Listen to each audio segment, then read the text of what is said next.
Boa tarde a todos, na paz do Senhor. Eu vou dar continuidade na leitura do Evangelho de João, iniciando hoje o capítulo de número 20. Vou estar lendo os primeiros 18 versículos. Temos dois novos subtítulos. O primeiro é o túmulo vazio, o segundo é Jesus aparece a Maria Madalena. Primeiro em inglês, depois em português. Gospel of John, chapter 20, verses 1 to 18. The tomb is empty. Early on the first day of the week, Mary Magdalene went to the tomb while it was still dark. When she saw that the large stone had been moved away from the tomb, she ran to Simon Peter and the follower whom Jesus loved.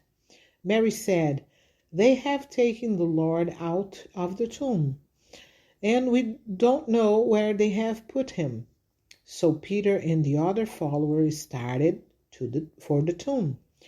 They were both running, but the other follower ran faster than Peter and reached the tomb first.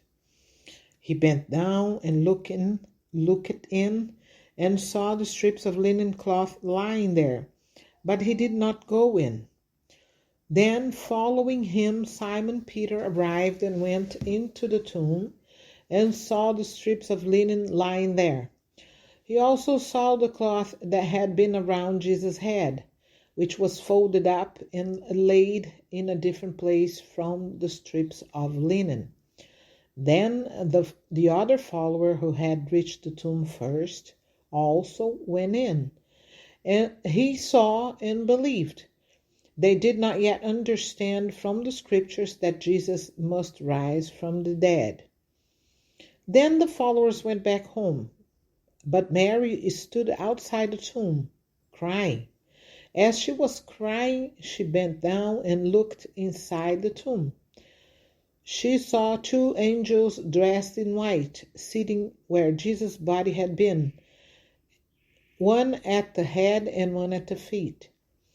They asked her, "Woman, why are you crying?" She answered, "They have taken away my Lord, and I don't know where they have put him."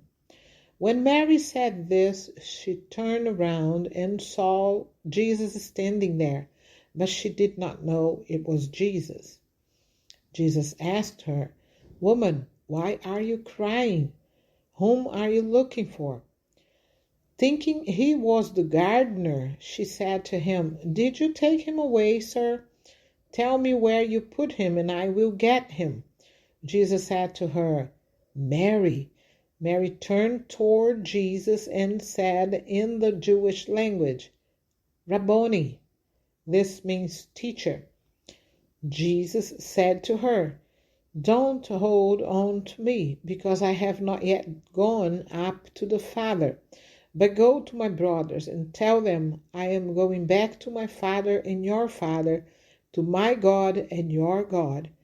Mary Magdalene went and said to the followers, "I saw the Lord." And she told them what Jesus had said to her. Agora em português. Domingo bem cedo, quando ainda estava escuro, Maria Madalena foi até o túmulo e viu que a pedra que tapava a entrada tinha sido tirada. Então foi correndo até o lugar onde estavam Simão Pedro e o outro discípulo, aquele que Jesus amava, e disse: "Tiraram o Senhor Jesus do túmulo e não sabemos onde o puseram." Então Pedro e o outro discípulo foram até o túmulo. Os dois saíram correndo juntos, mas o outro correu mais depressa do que Pedro e chegou primeiro. Ele se abaixou para olhar lá dentro e viu os lençóis de linho, porém não entrou no túmulo. Mas Pedro, que chegou logo depois, entrou e também viu os lençóis colocados ali e a faixa que tinham posto em volta da cabeça de Jesus. A faixa não estava junto com os lençóis, mas estava dobrada ali do lado. Aí o outro discípulo que havia chegado primeiro também entrou no túmulo. Ele viu e creu. Eles ainda não tinham entendido as escrituras sagradas que dizem que era preciso que Jesus ressuscitasse. E os dois voltaram para casa. Maria Madalena ficou perto da entrada do túmulo, chorando. Enquanto chorava, ela se abaixou, olhou para dentro e viu 2 anjos vestidos de branco, sentados onde tinha sido posto o corpo de Jesus. Um estava na cabeceira e o outro nos pés. Os anjos perguntaram: Mulher, por que você está chorando? Ela respondeu: Levaram embora o meu Senhor, e eu não sei onde o puseram. Depois de dizer isso, ela virou para trás e viu Jesus ali de pé, mas não o reconheceu. Então Jesus perguntou: Mulher, por que você está chorando? Quem é que você está procurando? Ela pensou que ele era o jardineiro e por isso respondeu: Se o Senhor o tirou daqui, diga onde o colocou e eu irei buscá-lo. Maria, disse Jesus. Ela virou e respondeu em hebraico: Rabone. Esta palavra quer dizer mestre. Jesus disse: Não me segure, pois ainda não subi para o meu Pai. Vá se encontrar com os meus irmãos e diga a eles que eu vou subir para aquele que é o meu Pai e o Pai deles, o meu Deus e o Deus deles. Então Maria Madalena foi e disse aos discípulos de Jesus: Eu vi o Senhor, e contou o que Jesus lhe tinha dito. Amém, né? Amém, graças a Deus, porque aqui nós já vemos aquela parte de sofrimento, né? Aquela parte de dor e de tortura, né? Já tendo ficado para trás, né? O Senhor já havia morrido e já estava ressuscitado, né? A morte não pôde reter, né? O Senhor, porque nele não havia pecado, né? O Filho de Deus permitiu que o seu sangue, por amor, né? Por amor da humanidade que Deus criou, a sua imagem, conforme a sua semelhança. Ele veio a esta terra, cumpriu o seu ministério pacientemente, sofrendo, né, a oposição que ele encontrou quando veio, né? De uma liderança religiosa que deveria estar com os braços abertos, feliz e agradecida porque Deus assim cumpria suas promessas, né? Que fez aos antepassados, que enviaria um Salvador, né?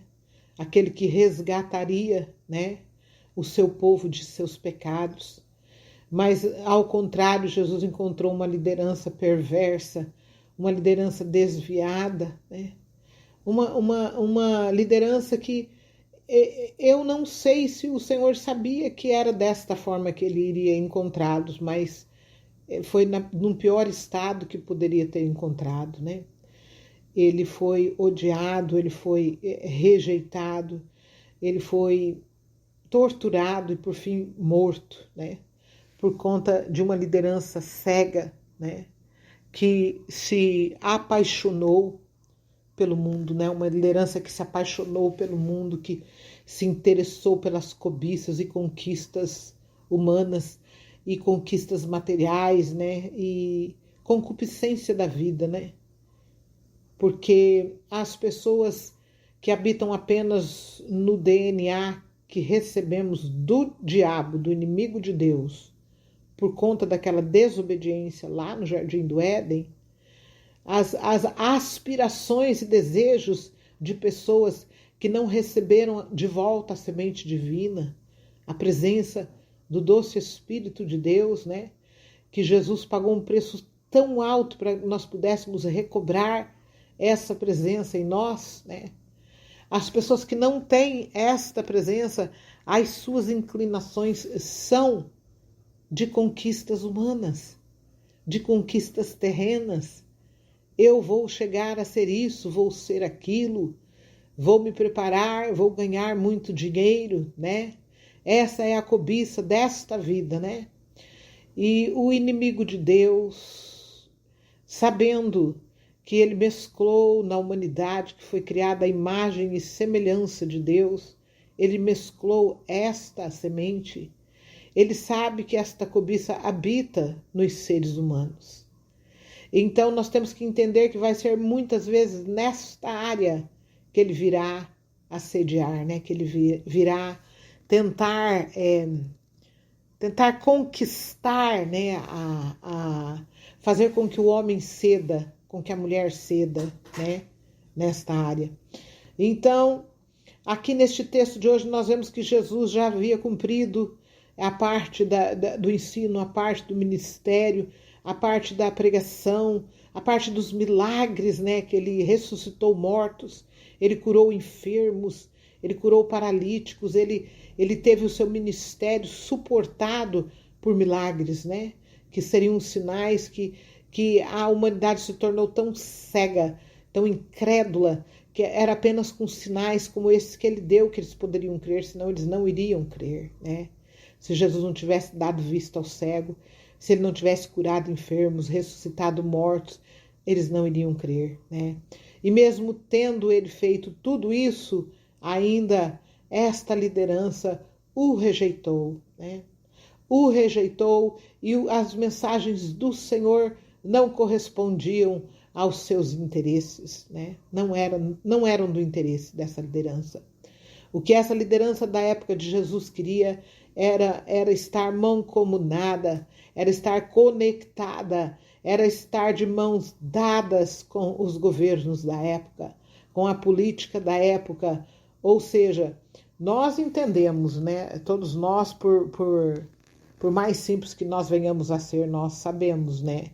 A questão dos governos, né? E não é só aqui no Brasil, né? Em todos os países que nós viermos a fazer pesquisas ou a saber pelo menos um pouquinho que seja, nós já sabemos das corrupções, né? Das coisas horrorosas que são feitas, né? Pela briga, a briga pelo poder, né? Eu quase nunca paro para ver notícias brasileiras, mas o pouquinho que a gente abre no YouTube tá ali, né? Porque é gerado ali uma série de vídeos para as pessoas verem, né? E nós vemos aquilo ali, Alexandre de Moraes contra aqueles que são a favor do ex-presidente Bolsonaro, e é aquela guerra, e é aquela briga, e é aquela... É uma coisa absurda. Nos Estados Unidos não é diferente, né? É o presidente Trump contra a democracia lá, né? Porque ele é republicano, né? E nós vemos esta guerra onde os governos vão aos extremos, né? Eles vão aos extremos e fica muito complicado. Eu penso assim que é muito complicado. Eu acho muito complicado um servo de Deus genuíno, um homem um pastor, por exemplo, que deve estar interessado na recuperação de vidas, na salvação de almas, né? Entrar por um caminho desse. Por quê? Porque vai bater de frente com muitas coisas terríveis, as quais ou ele deverá aceitar, né? Porque ele decidiu entrar por essa porta, vai ter, quem sabe, renunciar aos seus próprios princípios que recebeu, né, da palavra de Deus. Ou vai bater de frente, né? E batendo de frente, incorre-se em outros perigos, né? Mas, de qualquer maneira, nós vemos que é necessário que a igreja do Senhor retorne, né, aos princípios da palavra do Senhor, ao beabá da Bíblia, que são os evangelhos, né? Que é o que eu estou lendo. E nesse texto de hoje nós percebemos aqui, né, que foi João, esse follower, esse discípulo que Jesus amava, nós sabemos que é João, né? E ele então correu mais rápido, ele chegou antes, porque João era mais jovem, né?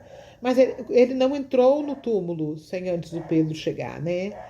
Então é essa cultura desta época que eles tinham que dar honra aos mais velhos e respeitá-los e honrá-los, né? E foi isso que João fez. Ele chegou a baixar, olhou e realmente constatou que Jesus não estava lá, o corpo não estava lá. Mas ele viu os lençóis, ele viu o linho, né? E esperou que Pedro chegasse. Quando Pedro chegou, Pedro entrou. Ele foi o primeiro a entrar, né? E percebeu então que Jesus não estava ali, né? O que me chama a atenção aqui é que Maria Madalena ficou quando eles foram embora. No versículo 10, diz aqui: os dois voltaram para casa, mas ela ficou, e ela ficou chorando. Então, aqui nós temos um mistério, né? Um mistério que não é tanto mistério, né? Nós percebemos quebrantamento na vida de Maria, né? Triste, Maria Madalena. E ela chorava.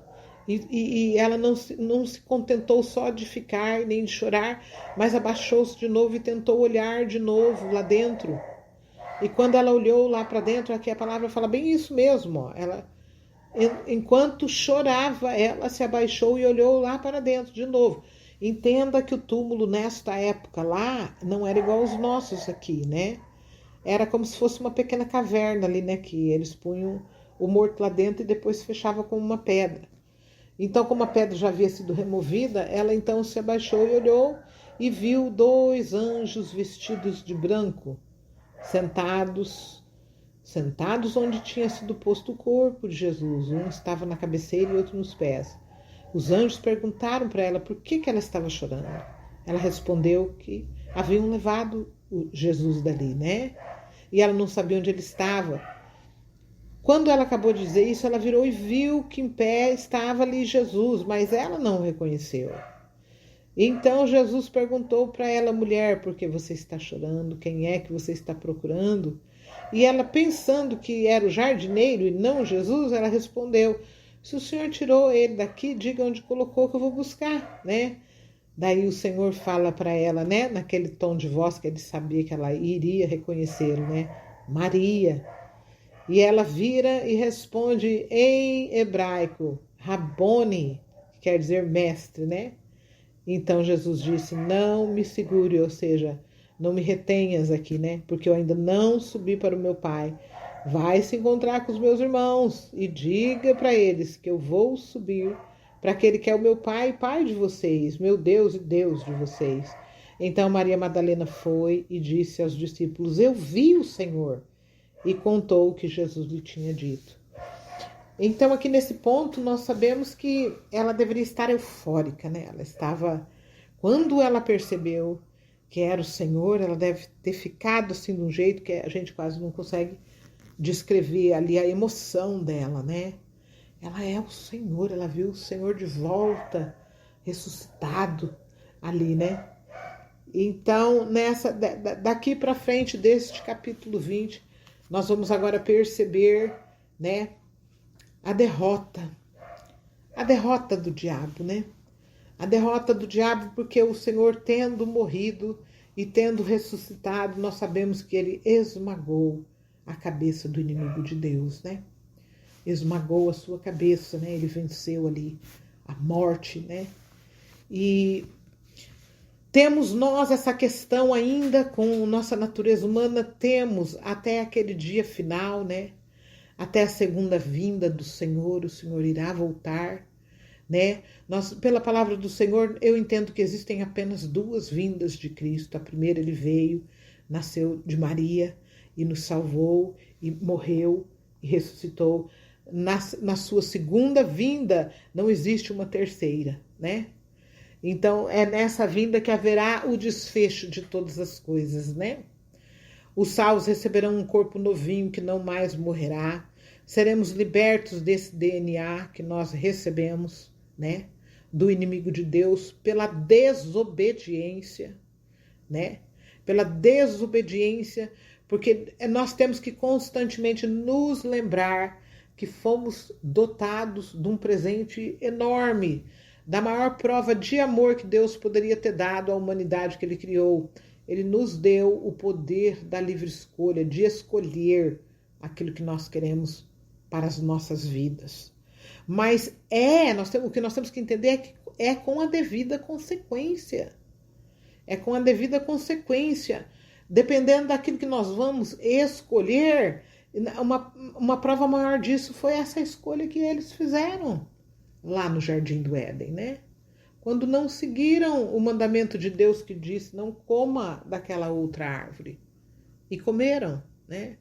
Hoje a humanidade herda, infelizmente, esse DNA do inimigo de Deus, que vem com muita cegueira espiritual. Nós nascemos inocentes, pequenininhos, vamos crescendo, aprendendo, vamos para a escola, aprendemos a escrever, a ler, a nossa mente começa a ser exercitada, mas as nossas inclinações serão sempre para esta vida física, né? Para esta vida material, né? Essa será a nossa inclinação. Eu não vejo nada de errado em uma pessoa. Nós entendemos pela palavra de Deus que o centurião Cornélio, ele não era crente, vamos dizer assim, né? Mas ele era uma pessoa de princípios, ele era correto. Eu não sei quem foram os seus pais, sua mãe e seu pai, mas devem ter sido pessoas boas, pessoas que aprenderam como o caminho da disciplina, o caminho de uma boa educação, o caminho do respeito, né? E em todas as áreas da nossa vida que nós semearmos, nós iremos colher, em todas elas.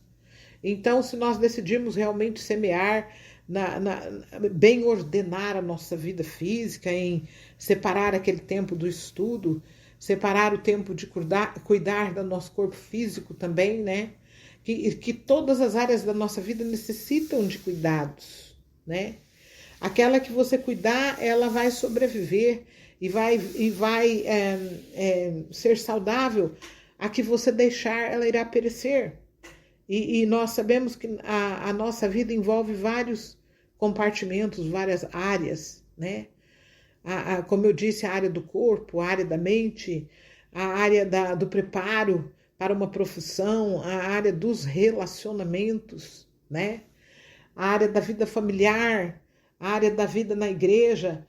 A nossa vida é complexa, né? E nesse DNA herdado, ela pode ficar muito mais complexa ainda, né? Porque vai exigir de nós muito mais interesse, muito mais força, muito mais humildade para pedir para Deus que nos ajude, né, a lidar com tudo isso, né? Porque a nossa vida, a vida do ser humano que Deus criou, ela foi altamente comprometida e foi complicada, né? Foi complicada, houve ali um comprometimento, né? E nós entendemos que o inimigo de Deus não brinca de ser inimigo de Deus, né? A sua missão é matar, roubar e destruir e cegar também.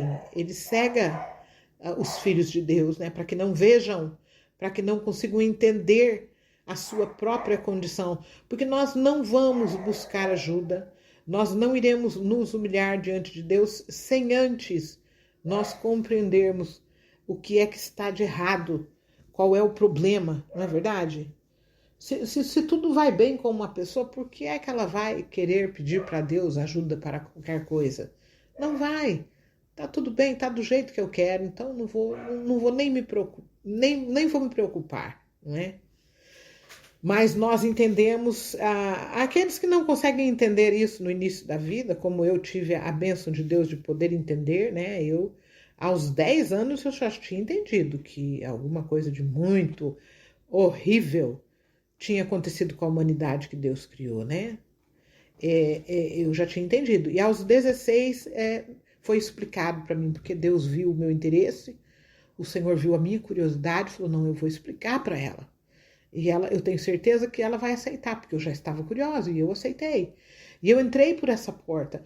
Isso automaticamente não nos faz assim, super pessoas, né? Não, porque o DNA corrompido ainda está conosco, né? Então, a vida vai com os acontecimentos que se seguem na vida da gente, os episódios das coisas que venham acontecer conosco, nós passamos por solavancos, passamos por etapas, passamos por situações, né?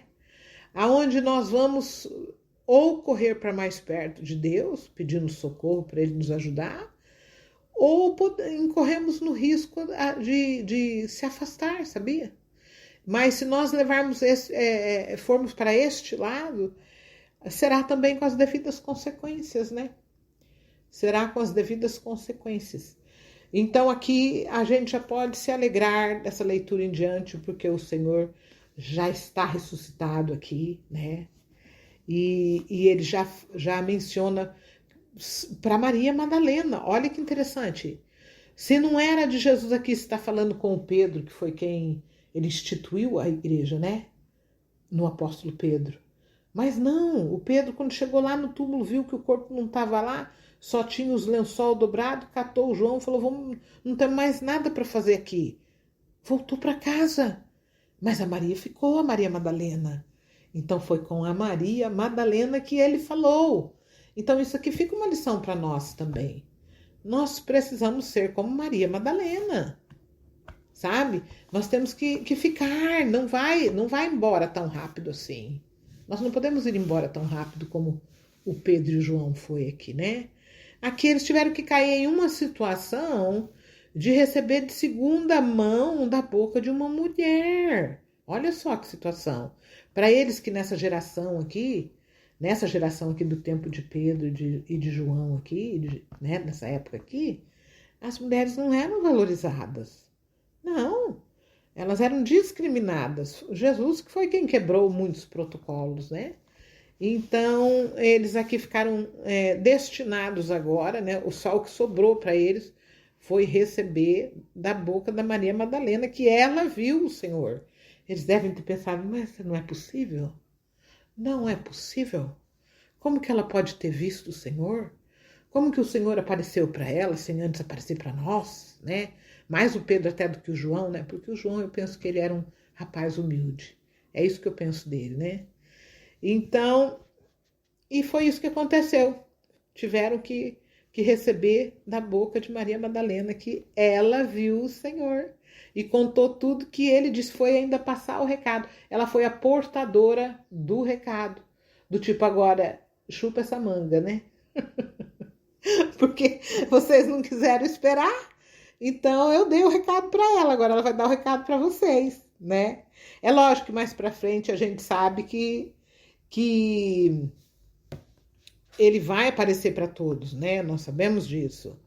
Mas esse iniciozinho de tudo aqui, ó, que ele tinha acabado de ressuscitar, eles perderam. Infelizmente eles perderam. Que lição que a gente pode tirar para nós daqui? Qual é a lição que nós podemos tirar daqui? Eu tiro as minhas lições daqui, né? Eu espero que você consiga tirar também as tuas, né? Eu acho que nós devemos sempre estar mostrando para o Senhor que nós estamos insistindo e que nós não estamos voltando para casa assim tão depressa, né? E que nós também choramos, como Maria Madalena chorou, né? Deus colocou aqui em nós os nossos canais lacrimais, né, nos nossos olhos, for a reason, para uma razão, né? Nós somos dotados de canais lacrimais é porque nós temos que chorar, né? É necessário chorar. Quando nós choramos, a nossa alma se humilha, né, na presença de Deus. É com a tristeza do coração é que se faz melhor a nossa posição diante de Deus, né? A palavra do Senhor chega a dizer que é melhor nós estarmos na casa do luto do que onde tem festa. Está escrito, foi Salomão. Foi o homem que pediu a Deus sabedoria e Deus deu. Ele disse isso. Que é melhor nós estarmos na casa do luto do que na casa das festas, das festanças. Por quê? Porque ali nós vemos o nosso fim. Que todos nós vamos estar ali um dia, entendeu? Todos nós estaremos ali um dia, né? Essa vida física tem um fim. Ninguém pensa nisso. Quanto mais jovem nós somos, nós menos pensamos nisso. Não é sem antes chegar aí a cruzar a marca dos 60 anos ou 50, quase 60, que nós vamos começar a pensar, sabe por quê? Porque aquela safra nossa, daqueles que nasceram no mesmo ano que nós, na década que nós nascemos, eles começam a morrer. Morre um aqui, morre outro ali, e fala, meu Deus, quantos anos aquela pessoa tinha? Ai, tava com 60 e tantos. Eu tenho 61 também, meu pai. Quem vai ser o próximo agora? Não é assim? Não é desse jeito? Mas quando nós somos mais jovens, quem quer parar para pensar em morte? Cruz credo, né? Como a gente dizia, né? Eu não quero nem ficar pensando nisso. Morrer, morte, que coisa mórbida, né? Ficar falando isso, né? Mas é uma realidade. E não são só os velhos. Não é só a safra dos anos 50, ou 60, ou 70 que está indo. Tem gente que vai novo. Eu tive um filho que foi com 16 anos e meio.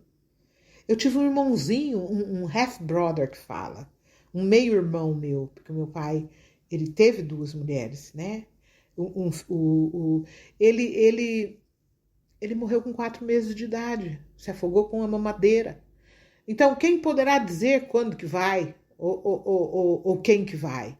Ninguém sabe, né? Então, esta foi a situação que nós herdamos para nós, por nossa própria escolha. Mas Jesus aqui já tinha cumprido aquela parte árdua, né? Aquela parte sofrida, né?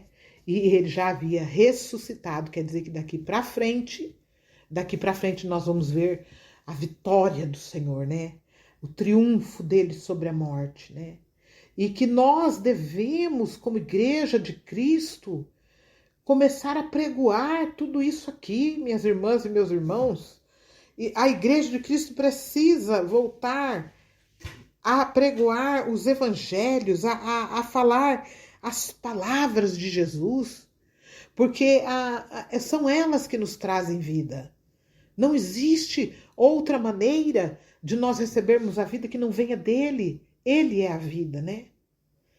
Então, é somente através do seu sangue inocente que foi vertido é que as pessoas podem ser libertas dos vícios de drogas, dos seus pecados que os prendem, porque a grande verdade é que o pecado prende com correntes que não são visíveis aos olhos físicos, mas elas estão ali prendendo a vida da pessoa.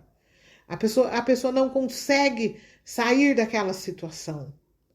Mas a igreja precisa voltar a pregoar que o sangue de Jesus liberta, que o sangue de Jesus quebra estas cadeias, que o sangue de Jesus solta estas amarras, né? E assim nós podemos começar a ver jovens que estão presos nas drogas adentrando as igrejas novamente. No meu tempo que eu me converti, a mocidade da Igreja Presbiteriana Renovada tinha 80 jovens, a grande maioria deles todos vindos das drogas. Arapongas foi limpa do tráfico de drogas nos anos 70, no final dos anos 70.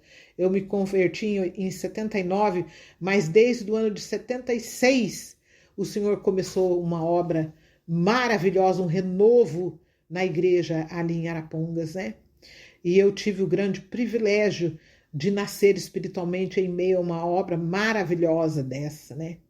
Então, nós precisamos desejar arduamente retornar a esse ponto. Deus não mudou. Esse é que é o problema. Deus não mudou, fomos nós quem mudamos. Fomos nós quem vagarosamente e não tudo de uma vez fomos aceitando as sugestões do inimigo de Deus, que muito embora ele tenha a sua cabeça esmagada, ele ainda se move aqui nesta terra. Ele se move nesta terra porque os tempos de Deus ainda não estão cumpridos. O tempo onde o desfecho de todas as coisas irá acontecer, este tempo ainda não chegou ao seu final. Então, por essa legalidade que foi dada a esse inimigo de Deus, ele ainda prende as vidas, ele ainda mente para as lideranças das igrejas, ele ainda mente para as ovelhas, ele ainda tenta muito mais afincadamente a distrair as lideranças. Por quê? Porque ele sabe que quando a liderança se contaminar e aceitar as suas mentiras, será isso que ela irá propagar na cabeça da ovelhinha. A ovelhinha que está ali, a ovelha é um animal meio bobo. Ela estude sobre a ovelha, aprenda sobre a ovelha. A ovelha é um animal que depende de um que guie, de um que cuide. Ela precisa de um pastor. Então, nós entendemos assim, que nós precisamos retornar aos ensinos do Senhor com muita vigilância e não devemos ceder às mentiras do inimigo de Deus, que vira para a gente muitas vezes e diz, não vai dar nada não, você pode fazer um pouco disso aqui, um pouco daquilo ali, que não vai ter problema nenhum, sabe? Foi dessa forma que ele assediou a Eva. Ele falou, foi assim que Deus disse, não come daquela lá, mas não é nada disso não, pode comer que não vai dar nada não, entendeu? E ela caiu, ela cedeu, ela falou, talvez talvez ele tenha razão mesmo, né? Caiu. E hoje em dia isso está acontecendo 100% do tempo. 100% do tempo o inimigo batalha nas mentes da liderança das igrejas, hoje, os convencendo que eles podem sim, eles podem comer um pouquinho daqui, um pouquinho de lá, eles podem andar um pouquinho aqui, um pouquinho acolá, sabe? E nesse meio de tempo, muitos jovens, muitos adolescentes, olha, eu gostaria que você parasse e pensasse todos os domingos ou todas as vezes que você adentra uma igreja, minha irmã e meu irmão, e você, meu amigo, quando visita também, observa lá dentro a quantidade de jovens e adolescentes que você vê lá dentro. Daí você pega e responde só para você, não precisa nem responder para mim. Responda para você mesmo. Você acha ou não acha que alguma coisa de muito errado está acontecendo? Você consegue enxergar? Ou sou só eu que enxergo? Então, nós precisamos voltar a pregoar a palavra do Senhor, apregoar que o sangue de Jesus tem o poder de libertar cadeias que prendem jovens, que prendem adolescentes, que prendem os pais. Os pais erraram muito também de umas décadas para cá. Eu morei fora do Brasil, morei nos Estados Unidos por 22 anos e eu observei, Deus nos deu uma capacidade de observar como as pessoas são materialistas. Eles queriam ganhar os dólares, se preparar, ter cargos altos, contas bancárias enormes, mas os filhos abandonados, como abóboras. A abóbora cresce sozinha, mas filhos não. Os filhos precisam de direção, eles precisam de abraços, eles precisam de orações diárias, leitura da palavra, ensinamento. Porque a criança, se ela não receber dos pais, da palavra do Senhor, pode ter certeza que o diabo vai dar. O diabo vai prover para eles através dos amiguinhos, entre aspas. Vai prover para eles coisas que poderão inclusive desencaminhar a vida deles, poderão levá-los para outros lados que talvez possa ser muito difícil de arrancar eles de lá. E aí eu vou te perguntar, de quem que é a culpa? De quem é que foi a culpa? Quem é o culpado nessa situação? Não é verdade? Olha, nós todos temos as nossas falhas. Nós todos falhamos. Mas eu entendi, as coisas aconteceram muito rápido na minha vida. Eu com 22 anos, eu tinha um filho em cada braço. E quando os dois choravam, eu chorava junto, porque eu não sabia nem cuidar de mim, sabe? Então foi tudo assim meio na marra, teve que acontecer tudo correndo na minha vida. Aos 37 anos, Jesus já levava o meu filho mais velho. Também eu tive que passar aquilo ali, que só Deus sabe. Ele e eu sabemos como que eu passei, sabe? Mas naquele esforço meu e naquela responsabilidade que eu sabia que Deus me deu filhos que não eram meus, foram só emprestados. Deus emprestou para mim cuidar, né? E que um dia eu teria que dar conta deles diante de Deus, né? Então eu sempre fiz entregas para Deus sobre os meus filhos, sabe? Sempre entendi que nunca foram meus, mas foram emprestados. Então todas as noites antes de pôr na cama para dormir, eu ia no quarto e orava por cada um, impunha as minhas mãos no ombrinho deles e orava. E à noite que eu chegava do trabalho muito cansada e já ia e deitava, o meu André gritava de lá do quarto pequenininho: mãe, você não orou ainda. Você não orou ainda. Então, olha só a situação, né? Então, nós precisamos regar a vida dos nossos filhos de oração. Nós precisamos ensiná-los, porque se nós não o fizermos, o mundo vai fazer, né? E depois não vai adiantar nós chorarmos, sabe? Porque eles precisam compreender que neles também habita uma outra natureza, sabe? Eu entendo aí que há uma idade apropriada talvez para isso, já depende, varia de criança, de adolescente para adolescente, mas eu acho que até no máximo uns 16 anos, que foi a idade que eu tive quando eu entendi tudo, o adolescente já tem condição de compreender, né? Eu acredito que sim.